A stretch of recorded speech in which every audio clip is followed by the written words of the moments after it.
Okay, welcome everyone back to ACC Senior Services. My name is Danny Lee, and I am the Lifelong Learning and Wellness Program Manager here. And as you can see, we have a wonderful and beautiful presentation coming up for you today. But before we get there, I do want to bring some things to your attention. Starting in April, we are having a bunch of big day of giving events. So May 5th, Cinco de Mayo actually, is the big day of giving. But leading up to that, every week in April, we are live streaming some really cool things. So the first Thursday in April is our big day of caring on the 7th. On the 14th is our big day of pickleball. Then we have our big day of cooking on April 21st, and our golf tournament is on April 27th. So make sure to tune into those first three live streams. And then we also have another great presentation on the big day of giving, which we're calling Big Days of Giving, May 4th and May 5th. And this is just a really great opportunity for you guys to come back and support all of our home and community-based services, social services, and all the things that we do for caregivers in our community. So we really hope that you tune in. We have some great presentations and concerts here, and we would love to have you. And if you'd like to learn more about that, visit accsv.org/BDOG, BDOG 2022. And then before I forget, make sure to tune in on Monday, the 21st. We have Mary Ellen Burns, and she's doing another talk for us called The City of Immigrants. And she's talking about their impact on Sacramento's food culture. And that's at 2 o'clock. So make sure to check our website and get signed up so you don't miss anything. Now, our special presentation. So here today, I have Pachia Vang and Lu Lee, and we are learning about Hmong Textiles. And so you are a textile specialist, is that right? Yeah. Okay, and before I go on too, Pachia and I both went to CK McClatchy High School together, which is really fun. We learned that just last week. And Pachia, I remember going to McClatchy and seeing the wonderful, beautiful colors Aw. and all of the really sparkly outfits Yeah. when you guys did your presentations. And I remember just wanting to know so much about it. Aw. And then realizing that I'm half Japanese and half Chinese, and I don't really have anything like that I'm tapped into. And I'm wondering how you got involved with this Sure. and your connection with Lou and, your story behind it. Yeah. So I was born and raised here in Sacramento, and I didn't really have like a very like close relationship with traditional textiles or traditional clothing growing up, but it's something that my grandmother and my mom always did. And so I grew up learning how to embroider and being exposed to just this rich, vibrant heritage and tradition.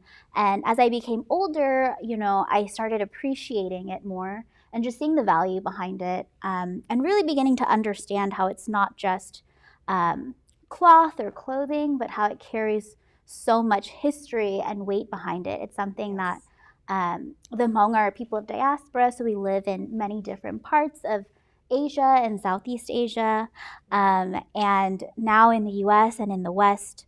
And so this is something that we all continue to practice and share and kind of reminds us of our collective history. And so I was just really drawn to that. And I studied anthropology in college.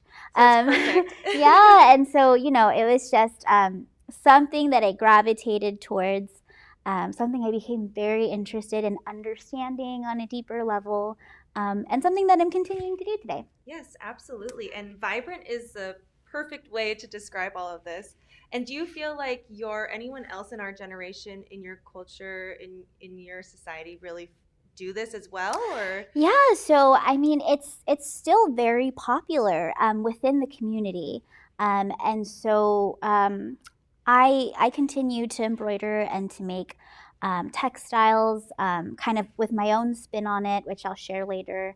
And today, Lou has presented and brought here like an array of the textiles that she's made, which we would consider traditional, because these are the types of textiles our elders and their elders made for generations, or for as long as we can remember. Right. And so many ladies still do make it today. A lot of times ladies in Laos or in Thailand continue to make it, but we continue to wear it. So we have a Hmong New Year here in Sacramento every year during the Thanksgiving week and weekend. And many people, like thousands of people, come, and we all dress up, and so it's very beloved. Yes. Oh, that's so amazing. And Lou, when I found out that you made many of these, my mind is blown. They're beautiful. So Yeah. I'm gonna go ahead and let you guys take it away. And thank you so Of much course. for being here. And Yeah. again, Pachia Vang and Lou Lee. Thank you. Great. So I didn't get to share this story with Lou, but I actually met Lou through a program. I used to be a program coordinator for a senior program in the Hmong community with Hmong Youth and Parents United, and that's where I met Lou, and we just had a really great relationship. And I learned that she was this bandao master and artisan, and I just loved bandao, which is what we call Hmong textiles in our language. And so I'm really excited to be here with her today. And before I kind of give her the stage to talk about this, I just wanted to spend a little time also to introduce everyone to what Hmong textiles are. And I think to understand what Hmong textiles are, it's like really important to also know who the Hmong people are.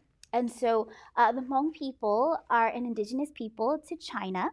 And today we live all throughout southwest China in provinces like Yunnan, Hubei, Sichuan, Guizhou, which I've had the privilege of traveling to meet and see, which has been really exciting.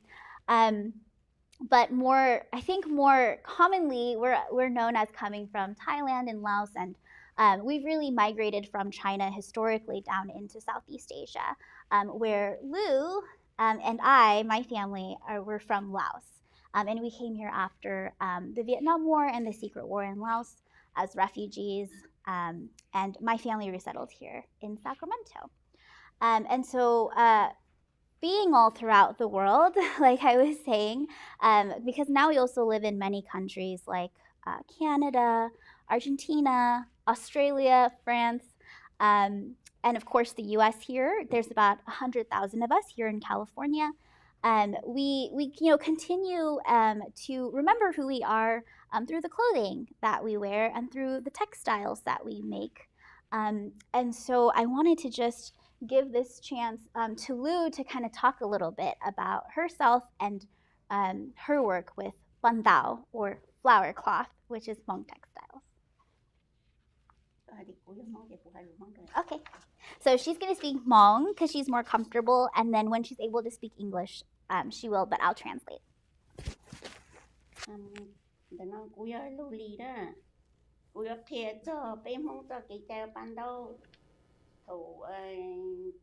Chị cũng nhẹ đó là gia số nó chị bé ở cho ban đầu chiến nó chị thầu bé họ bé cho luôn nó bé họ lót tôi chị bé bầu ở cho ban đầu tư nó Okay. chị cho nó chị bé của ban đầu tư chị cho nó chị bé họ hụ đắt cho rồi thế giờ lúc nó bé họ đắt cho rồi Okay. chị bé mua bé giờ ban đầu chị lúc đắt tròn nó mà bé hùa đắt tròn dây su chị rong gọi đắt năng tụ xí su này. Okay, so she's been making Hmong textiles since she was a young girl, and she learned with her mom. So she made it in the style and the tradition that her mom made it. But as she started with, it's called like cutting bandao, which is known as reverse applique in terms of techniques. And so she began learning how to make this type of reverse applique with this motif, which is a swirl motif that is called the snail motif. And you can see here that many of the reverse appliques she's created is with the snail motif here. And so this was the first type of Hmong Textile that she started making from a young age. And then she wants to share now about so this is the name for this piece is called Dacha Zaisu. Yeah, and oh, okay. Yeah, like a bow. So this is this piece. It's a large square piece, and it actually goes. It's called a dacha, which means that it goes on the back of your jacket. So I'm going to turn around here, and for women's jackets, we create these square pieces of textile that we attach to the back collar, which is called the back of the collar piece, and so. These motifs depict a bow and arrow. Yeah.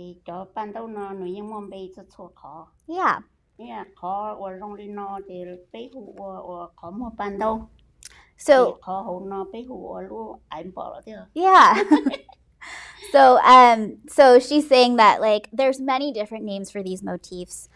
Specifically here we see snail symbols, but then here these are considered two eyes. So they would call these motifs the eye of the bandao or the flower cloth. 個表面是做個輪領條個比我bandao嚟着，個冇乜個就講。So she wants to share some of her needles actually, because I think for me, I embroider a lot, but I actually don't pay attention to my needles very much because I feel like they're insignificant or they're just little things. I can buy more of them. And so when I look at the things that she's kept and held on to, like she really prizes these needles and she's held on to them for so many years. So I'll let her share with you all a little bit, but it really makes me reevaluate my relationship with the needles and the small things that I use.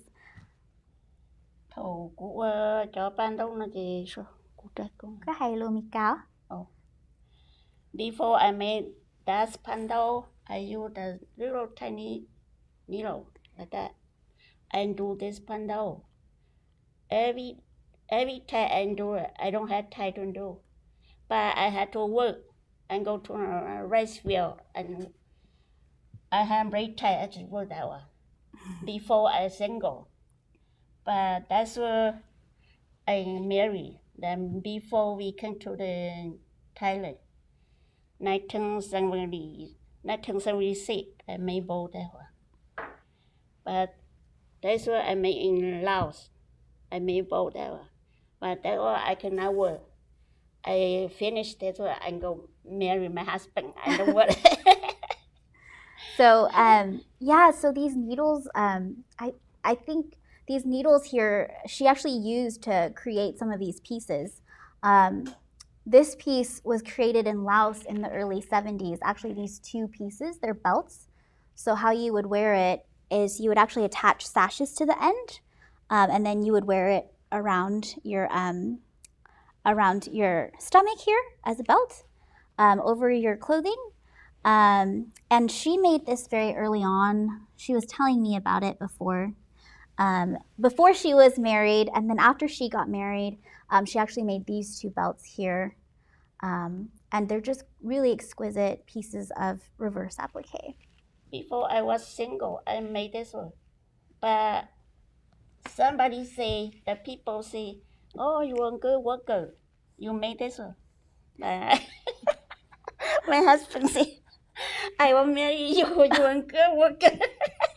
Yeah, so I mean, like in terms of like courting, being really good at bandao back in the day was something that people really prized. It's just like I don't know how what's an equivalent today? Like, oh, you like skiing? I do too. I don't know, maybe maybe not such a great comparison, but like being skilled in bandao meant that you were very like a go-getter, or like very disciplined or very skilled, very focused, that you could do many things like you could work in the fields, but you could also create like beautiful pieces of clothing. And so then you'd be able to create these beautiful pieces of clothing for the family. So essentially, that's a skill that, you know, people would be looking for in a partner. Cái gì chị? Có thủ công, có một thầy nữa. Yeah. So yeah, so this yeah, so you probably can't see, but this needle is super rusty, and she's just had this with her for such a long time. It's a really rusty needle. So we'll kind of tie it here, and she has multiple needles, and all of these, I mean, the really like nice thing is that all of these objects have stories associated with them, like her time as a young girl before she got married, after she got married. Some of the pieces also were made during her time living in the refugee camps in Thailand. So that's how stories are then embedded in these magnificent pieces that are made.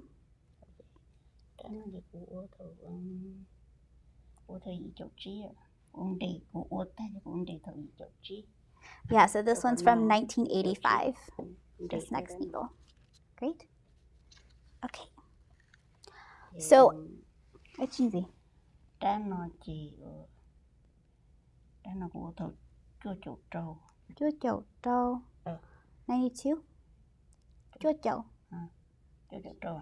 92? 96. 96.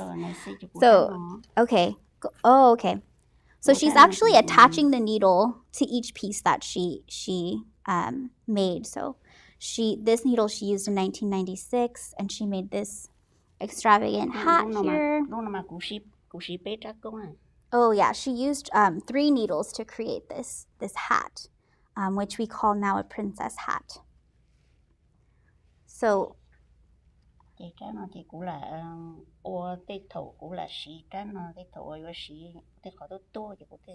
and then this last needle is like a thicker needle, which she will use to do needlework with like thicker fabrics. A lot of this work is very, in Hmong we call it ma, which means fine. It's very fine embroidery work. So you have to use a very small, tiny needle. Yeah.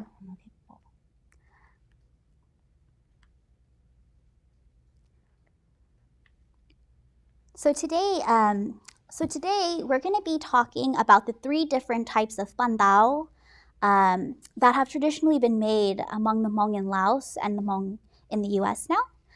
So there's appliqué, there's reverse appliqué, and then there's general embroidery work that we'll go into. And here we've kind of been showing you bits and pieces from using different techniques, but now we'll go more into how they're specifically made. And I do just want to remind everyone behind the screen, if you have any questions, you can type them into the Facebook Live or to YouTube, and we can kind of grab that and then answer them while we're live here for you. I think, however, we can't do that on Zoom, so we'll try our best to answer all the questions wherever you're tuning in from. And we'll go ahead and go through each technique and show you how they're made, and then we'll save the questions for the end. So for the first technique that I want to share with you is called, in English, appliqué, and in Hmong we call it bandao thaw. Thaw means to apply, so it's a type of textile technique where you apply one strip of fabric over another to create a design. And so maybe Lou, you can show us more specifically some of the bandao thaw, like this one. Maybe you can share more about this one.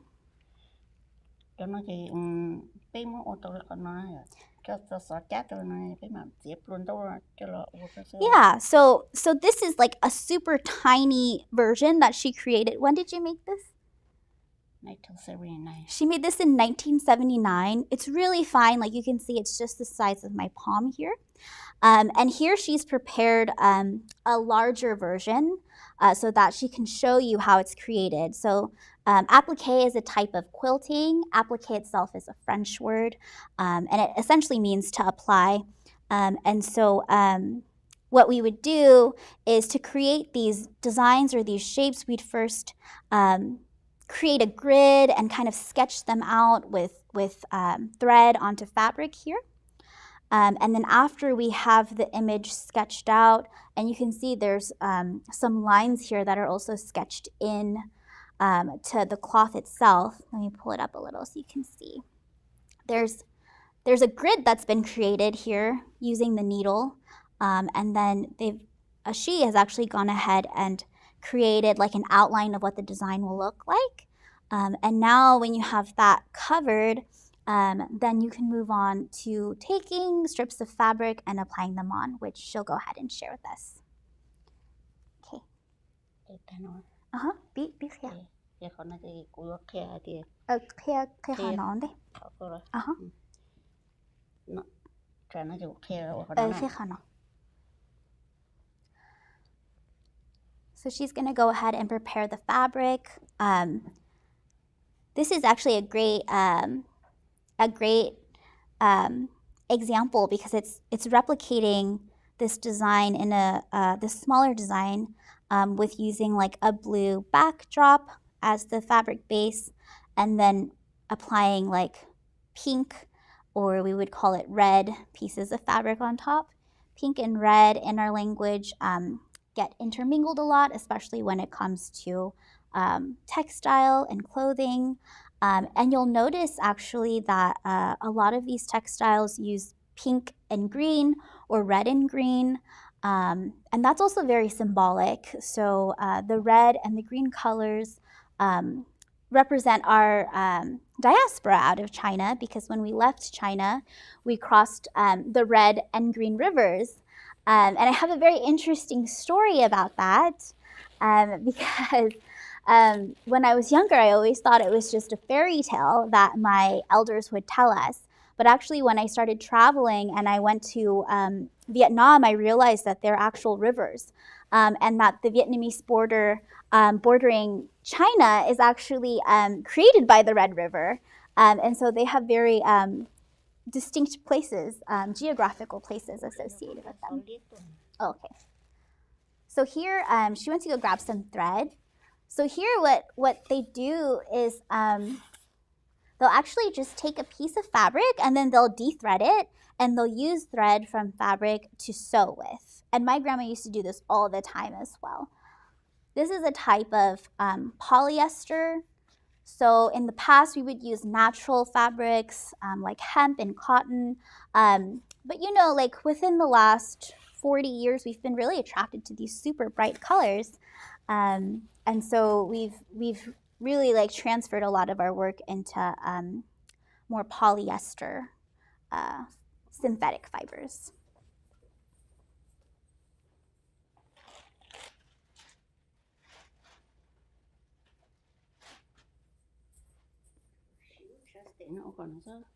Okay, so here are some techniques that she's using.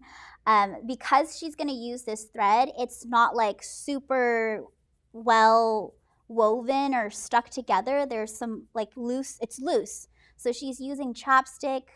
Generally you would use wax, but she's using chapstick to kind of keep the threads together. And this is the technique that I grew up seeing my grandmother use as well.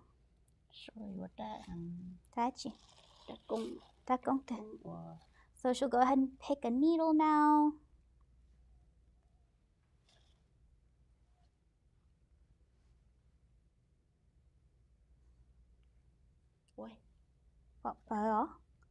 Mama. Okay. So we'll just go ahead and prep here. I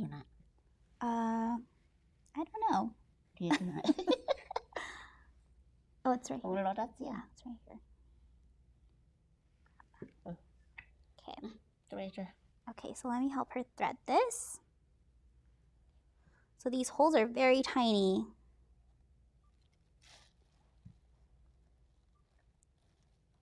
So just a little patience as we're threading it. There we go. Okay.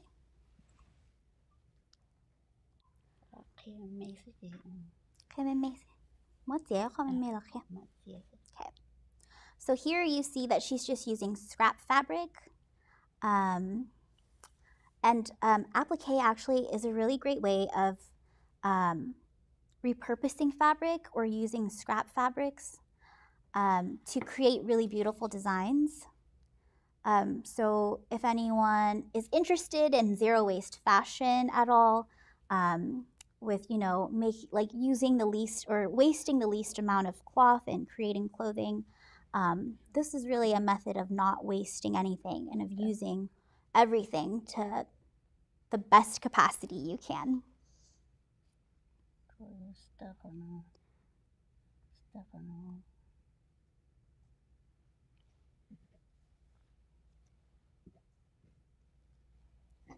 Puzzle. So it's like a puzzle.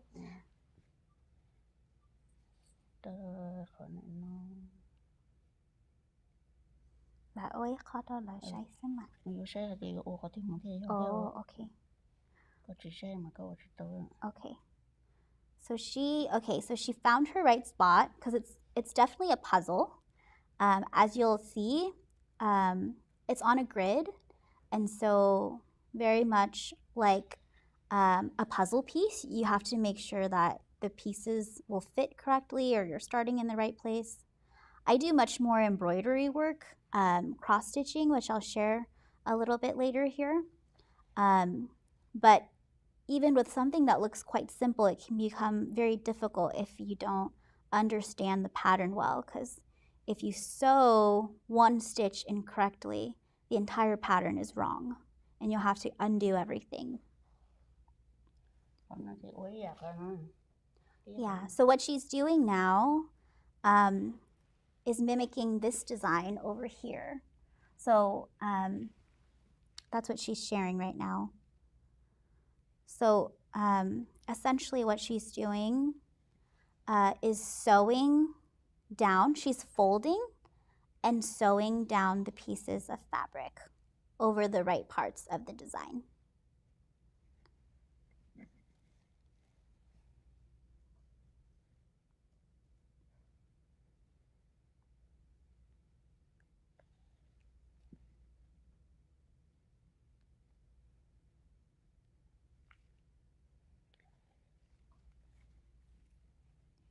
So it's not a very fast process. It's a slow process. It's slow fashion, not fast fashion. And it's actually very meditative to do this. It can become very addicting. Sometimes I'll have, school work to do. I'm doing a graduate program right now.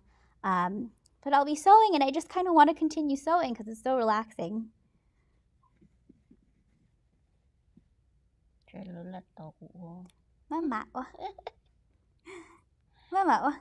So you can see she's almost done already with one part of the design here. Okay. Yeah. So we'll just go to the end. Yeah, we'll go to the end of the design.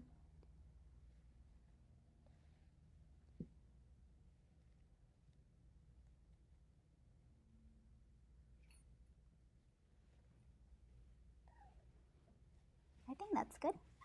Yeah. So let's show them. Okay, that's a good idea.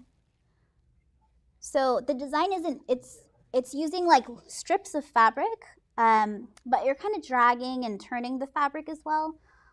So because it's an angle, then she's showing you that she turns the piece and now she folds down the side. And if you guys have any questions, I can definitely answer questions right now while she's doing this. Actually, it's a great time.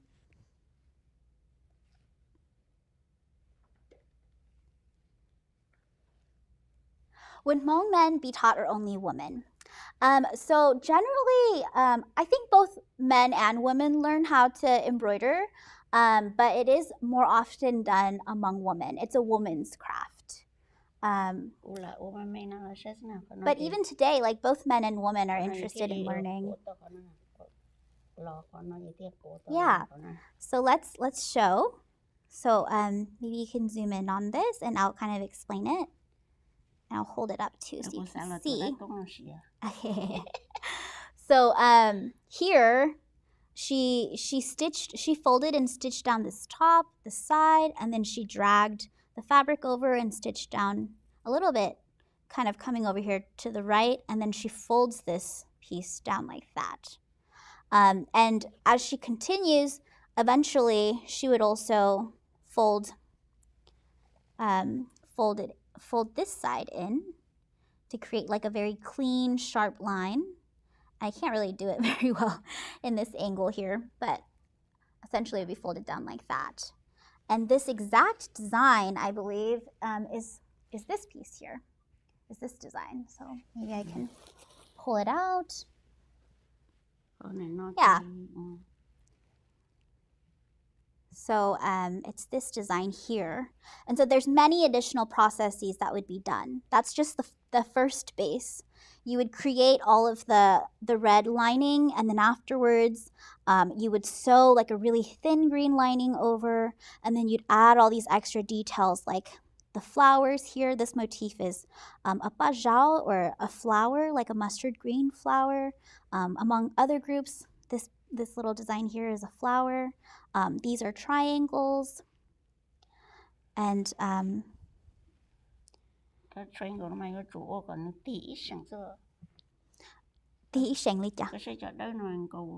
yeah, so the way that she's done this, all of the white triangles are faced in one direction, and all of the purple or kind of pink triangles are faced in the other. Same with the neon yellow one. So there's a lot of order with these designs.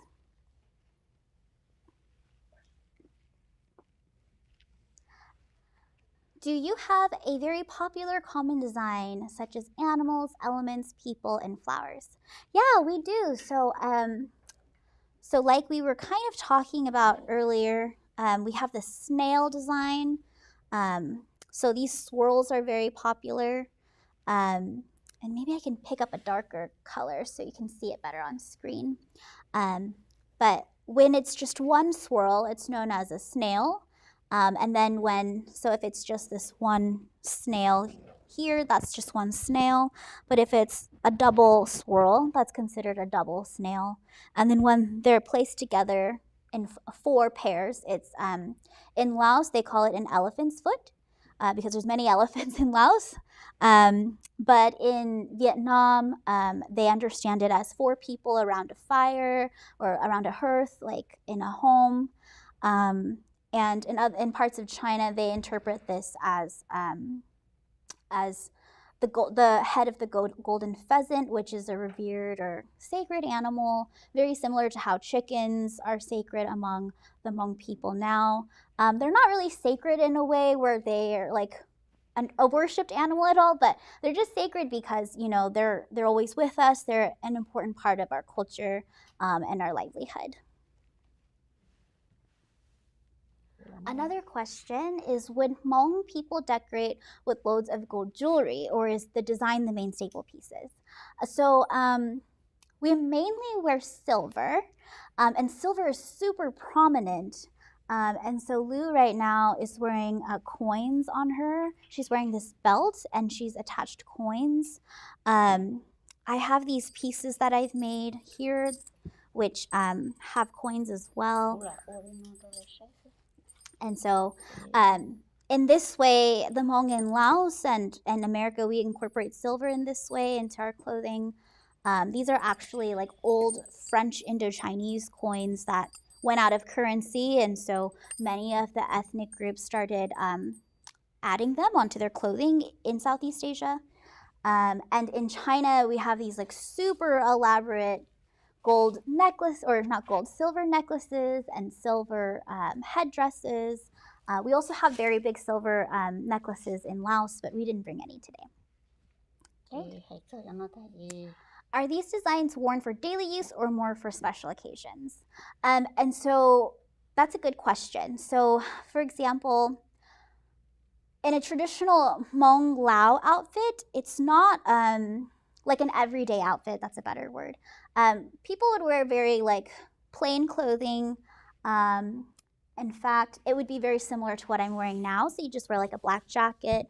And instead of having all of this embroidery work on your sleeves and on your collars, it'd be a blue color, very similar to this teal blue color here.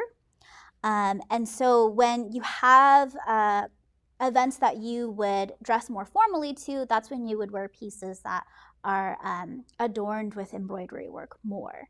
But in everyday wear, I think generally during my grandparents' generation and Lou's generation in Laos, they generally wore like a very detailed belt with their very plain outfits. And that would be the embroidery work along with the back da cha, this square piece in the back. And that would be the main embroidery work.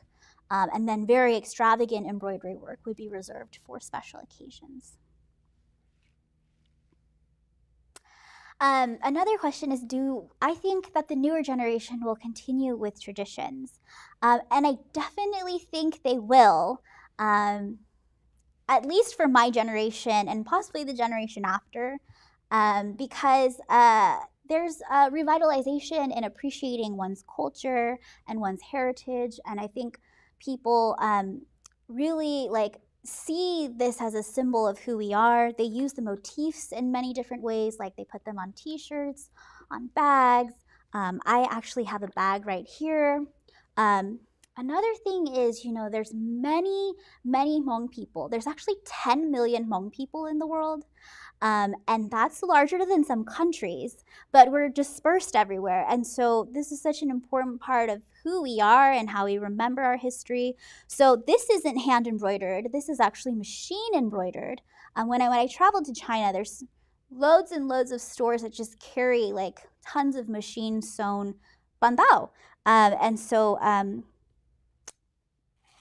environmentally speaking, maybe a little problematic, but like in terms of access to having all these beautiful pieces, it makes it a lot more accessible for people to continue buying and practicing and expressing their culture. So I think we'll go ahead and move to share with you another technique. Do you want to talk about, Lu, the bandao jia? Okay. So có mỗi đại ban đó chỉ là sai rồi. Okay. So okay, so she's going to show us reverse applique now, and she's prepped some materials already. So reverse applique is exactly what it sounds like. It's applique but in reverse.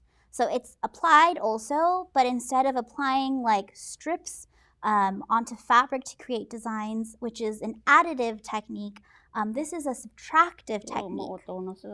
And what that means is you cut the design into a piece of fabric, and then you will base it down onto another piece of fabric. Có phần cha kháng cài lứa time lo chia. Có bữa sao chia. Có bữa sao chia. Ồ sai. Cùng mỗi lúc nó đây đâu có rồi. Cô đi có lúc có lo sợ đi. Lo? Ồ nè, có xí không nó bắt đầu. Cô mà xí cho. Nó có xí không nhá. Cô xí luôn mình nè. Cô mua nó. Cô mua cho họ nó. So actually, we want to demonstrate how you cut it, because I'm really fascinated with how you cut a design. So you don't really draw the design onto fabric. I mean, you could. I've seen people draw the design on paper and then transfer that to fabric. But the old school way of doing it is really to just take a coin. You want a dime? Yeah, one dime. Is to take a coin, and I have a dime here. And then you take that shape and you place it over the fabric.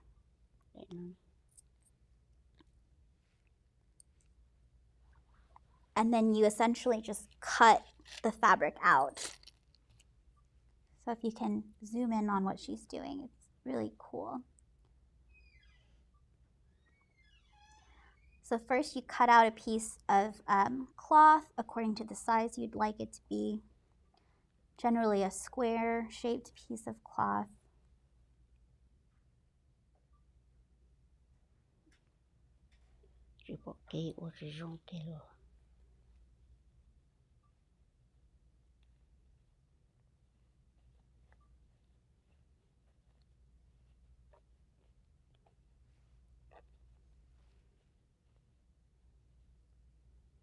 So có một đuôi, te bỏ cái hay để chia lại chào. Yeah. So how they make how Lu is making like very straight lines is she actually removes a thread, and what that does is it creates this very crisp, clear line, which now she can cut across, and she's very precise with her cutting.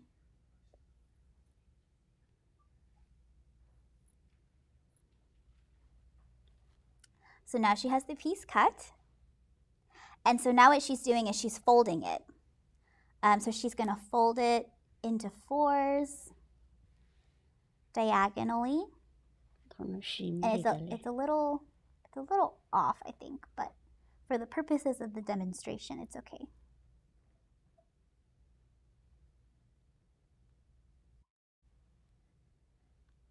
Okay. So now I think what she's doing is it's called basing. So that pretty much means you're just sewing everything together with a very quick base stitch, like a very loose stitch you can take out later just to make sure the fabric all stays together and it doesn't get separated.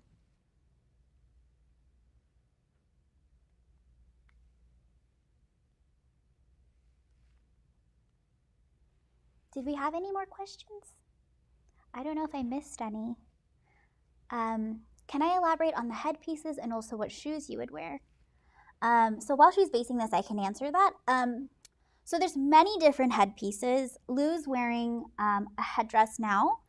In the past, the headpieces would be actually these, like, I have an example here. This is from my family, which is from the Luang Prabang region, and we're white Hmong. So the headpieces are very specific to the group of Hmong you are, depending on your region, your lineage. And it's very similar to the one that Lu is wearing. And in Hmong, it's called po pa, which means the flower headdress. There's variations, though. So this is one variation, and this is another variation. And essentially what we would do is we would wrap this like in a conical circular shape around our head and then drape it in the back. And the way that Lu's is different is that it's not as wide, or it's like very wide in one area, but then when you get down here to where the embroidery work is, it actually gets very thin, like this, like it becomes half the size. And so instead of draping it in the back, which I can show you, like this, we would wear it draped in the back like this. Instead of draping it in the back, they actually twist it in the front. They would twist it, so it's called the twisted flower head wrap. And theirs don't have like super big pom-poms like this. Some could, but the one she's wearing doesn't. The pom-poms are much smaller. And so you can see here that it's draped along the front. Because this is a hat, it's not twisted. But when it is draped on your head, then they do twist it, because then that helps them kind of tuck it in so that it'll stay in place. And surprisingly, it's very sturdy. It doesn't fall apart. You just have to be really good at wrapping it. So there's many headdresses, and these are two from the Luang Prabang region.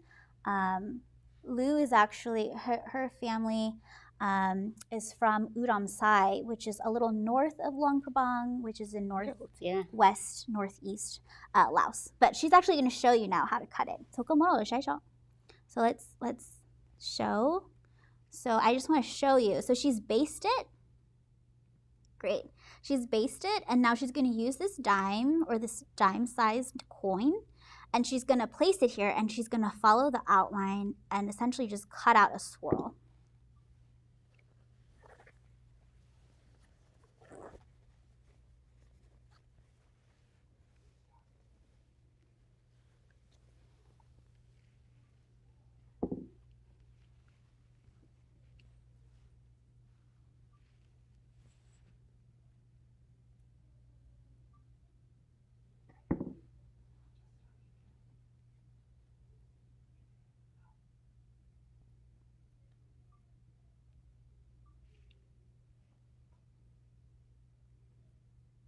So I think it actually takes a lot of skill to do this. And because it's folded, it's kind of like making a snowflake, right? A paper snowflake, you fold it and then you cut different shapes into it. And when you open it up, then it has all these different patterns like a snowflake. But we're using age-old patterns. This swirl motif is common not just among the Hmong, but among many small society or indigenous groups throughout the world, which I think is really interesting.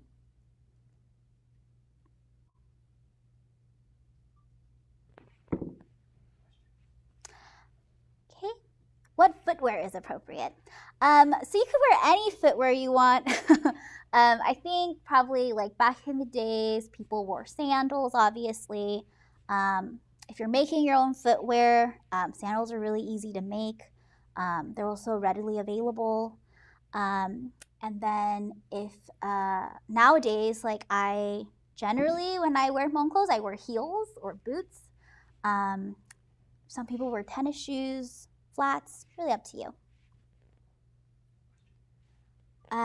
Okay, another question I see is, what type of material is the white cloth? Let me ask.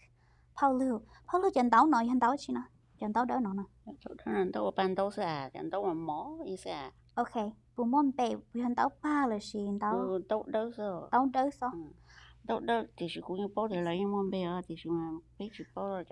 So this is like a really common type of fabric. So she's not sure the exact name. I'm gonna guess it's probably a type of like really finely wove cotton. But they're just so used to this fabric. It's the fabric that they've always used to make bandao, and you can buy it at many of the bandao stores. Here in Sacramento, there's quite a lot of bandao stores. There's like GP Fabrics on Stockton Boulevard. I think there's like CW Kumong on Florin or 24th Street. There's also Vang Fashion on Fruit Ridge Boulevard. So you can go to any of these stores and they should be able to provide these fabrics for you. But I feel like any type of really like strongly woven cotton, even like a very thin linen would be appropriate. You just want something that's really finely woven, because if not, it'll all start falling apart once you cut into it.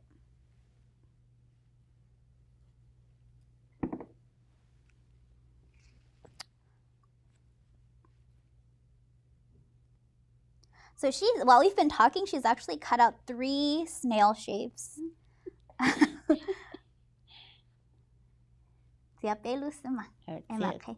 So yeah, so she'll just cut 3, and generally you would cut like additional shapes. So there's also the house symbol, which is a stepped shaped symbol. I'll show you that later, but when we get to the design she's basing down, you'll see it, and I'll share that with you. And that symbol is commonly paired with the snail symbol here. So now she's just cleaning up the edges, and then we're gonna cut off the large pink base stitches and open up to show you. Okay.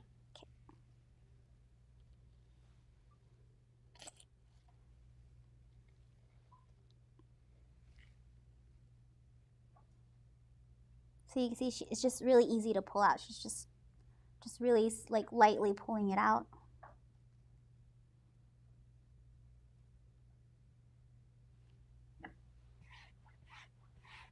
Okay.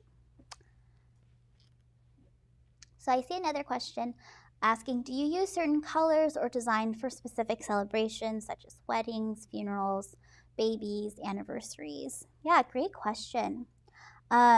So there are some design, there's a contrast between old and young with textiles, whether you're like a young woman or a young girl versus like an old elderly woman.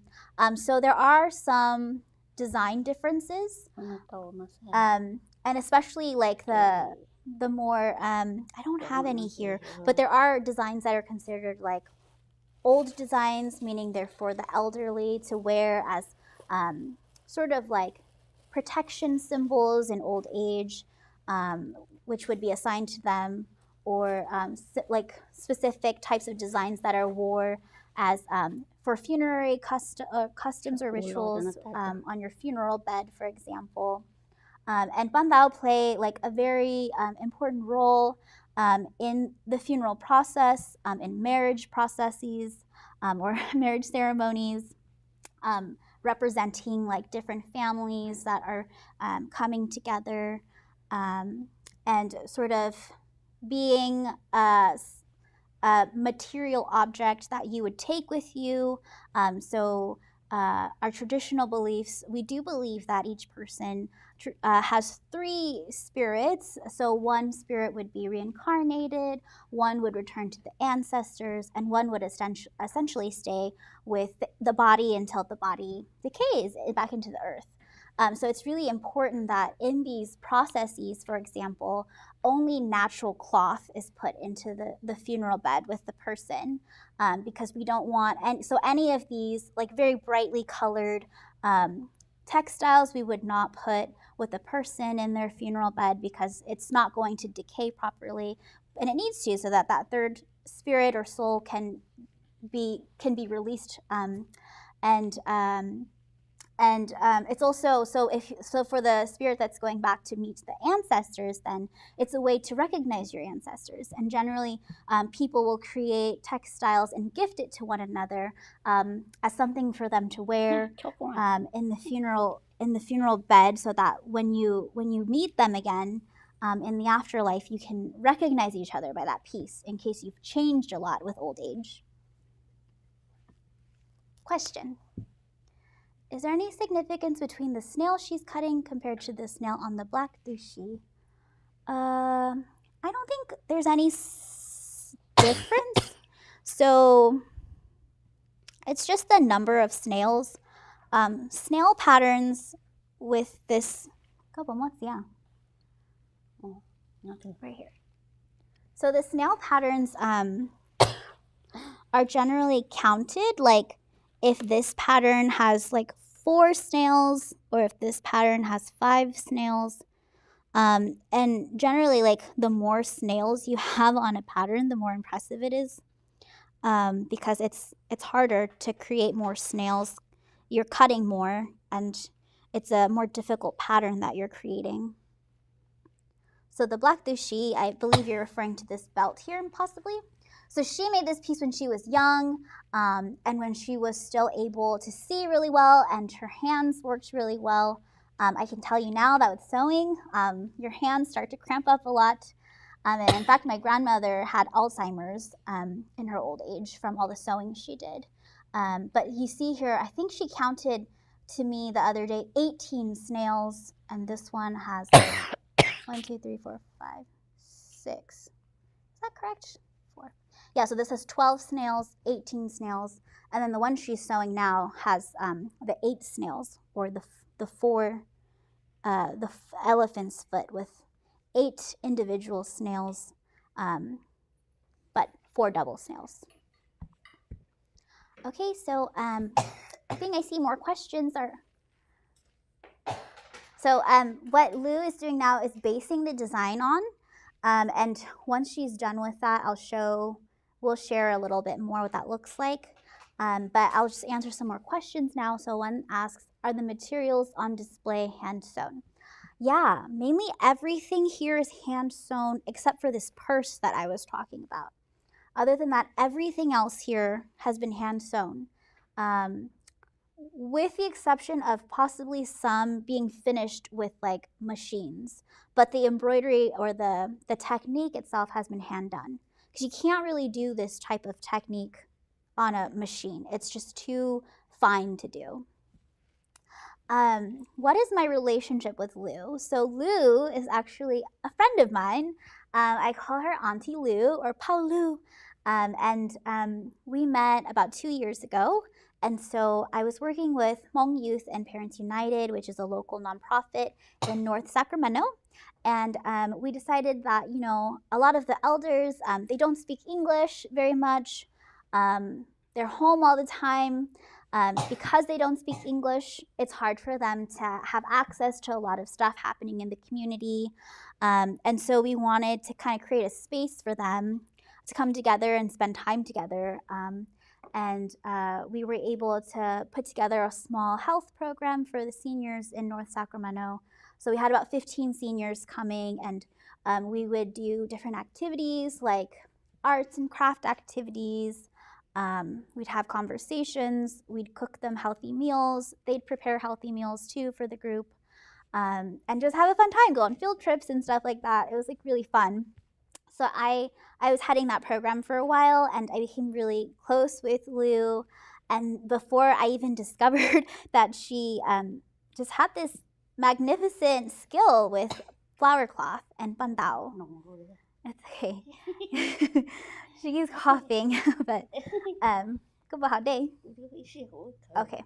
And so yeah, and you know, the crazy thing is Lou's work is really great. It's a lot of her pieces have actually been collected by museums and exhibited throughout the US. So back in the 80s, in 1985, the John Michael Kohler Art Center in Wisconsin had this huge national Hmong textile exhibition. And they exhibited in many different places, in Wisconsin, of course, and then they came here to Oakland, actually, at the Oakland Museum. Oh, okay. Okay, so I'm gonna cut another piece here.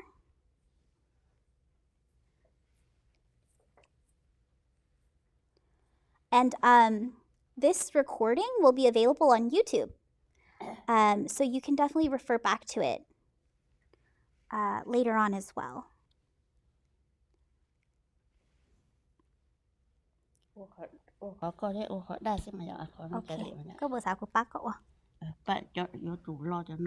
Okay, so I'm going to help her.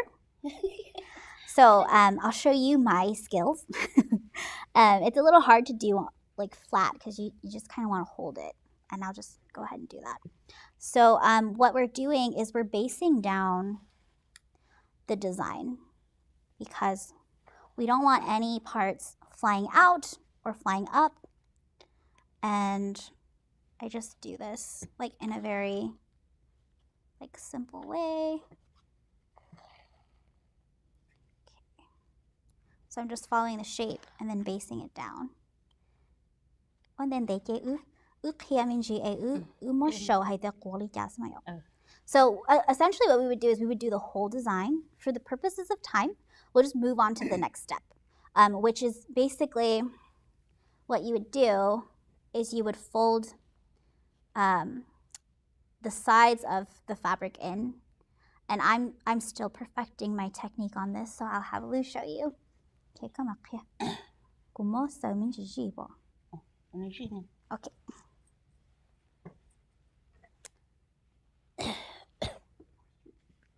Question. Were there certain colors reserved for royalty and officials? So no. Not really. I mean, I don't really think we had a lot of royalty or officials. The closest that would come would be like village leaders or town leaders, or maybe like in China today, they have like really big cities in Miao autonomous regions. And so the Hmong are actually a part of a larger ethnic nationality in China. They're part of the Miao nationality in China. So the Miao nationality is the third largest nationality in China, behind the Zhuang and the Han Chinese. But I think I did the math and we still only make up like 1% of China because there's so many people in China. And so there are like Miao autonomous regions where they have like Miao cities. I went to a really beautiful city called Pingbian in Yunnan, and it's just this magnificent city with beautiful architecture, and you see like Hmong motifs on walls and statues, and there's this like beautiful entryway to the city that kind of like showcases the moon and the sun and all of these folk tales are depicted on the walls. Truly magnificent. I was just amazed. But I don't think there's any like specific clothing that I can think of. Maybe that's a question I should think more about as well in my research. But generally, like, I think though the better sewn embroidery work you had, that would indicate that you were more well off because you had more time to create these pieces or you could afford to buy these pieces. So hopefully that answers your question. Thì tôi cũng mới lo thành gì, tôi cũng biết sợ gì. Okay. Tí hậu khó nọ ha. Okay, so now she's going to Start it. start it. Start. Okay, so she's just going to fold down the snail and start. Thì tôi rồi trôi vô châu cái ô tô rung. Okay. Oh, khana ta che. Mù đâu. Nó tay mùa. Oh, khana ta che ku thamin ji che. Okay. So basically what you do is you fold down the edges of the snail and then you just keep going and folding and sewing and stitching down and you'll create the final image, which I'm just gonna slide in next to her.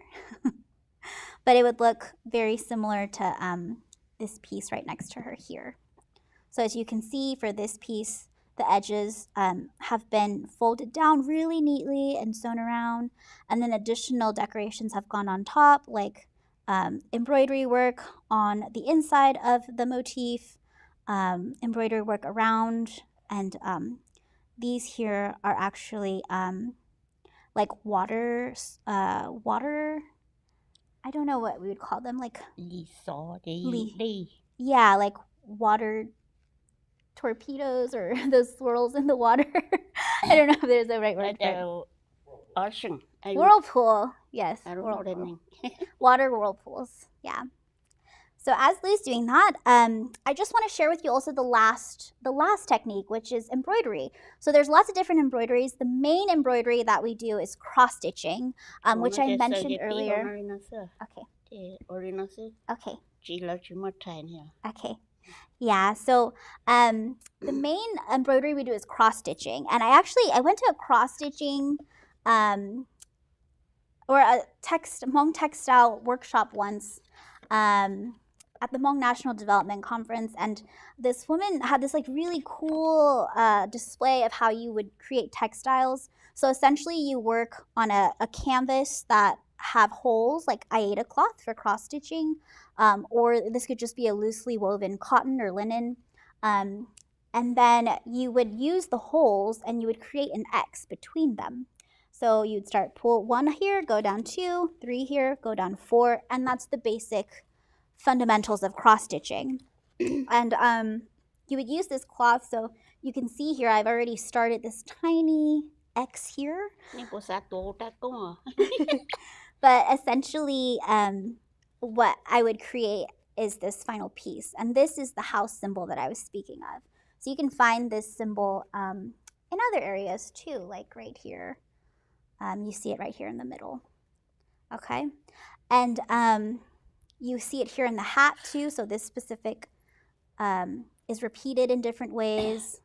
The needles right here, so you can see it repeated in different ways. And then Lou created triangles, which she then appliqued onto a piece of fabric, and appliqued and applied more embellishment on top to create this hat. Yeah, so this is the exact design actually. So she would make individual separate designs and then cut them out and paste them together.